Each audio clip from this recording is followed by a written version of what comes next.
ឲ្យតែចៅឆ្ងាញ់ងត់សប្បាយចិត្តកន់លងយីតាធ្នមថៃអងអើលកណងស្ដែងចេញពីបេះដូងថាលោកស្រឡាញ់ចៅស្រនំកាលពីក្មេងកាន់ដៃលោកទៅវត្តដើរពាំងស្បែកជើងទាត់ក្រោមកំដៅថ្ងៃក្តៅខែភ្ជុំទាំងជន់ហោដាច់ផ្លូវយីតាចាប់លើកចៅឲ្យចៅជីងលើស្មាពេលនេះចៅធំហើយចេញរកស៊ីក្រៅស្រុកនឹករលឹកម៉ែពុកចៅនឹកដល់យីតាខ្ញុំមិនឆ្នាំនេះចៅសន្យាជប់ការងារពេលណាចៅនឹងទៅជួបលោក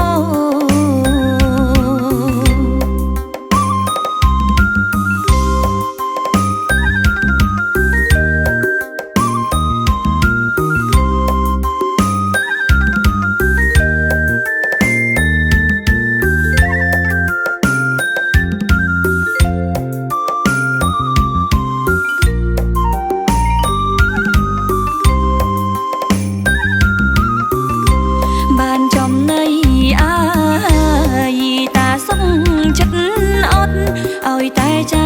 ឆ្ងាញ់ងត់សប្បាយចិត្តកន់លងយីតាធ្នមថៃអងអើលកណងស្ដែងចេញពីបេះដូងថាលោកស្រឡាញ់ចៅស្រនំកាលពីក្មេងកាន់ដៃលោកទៅ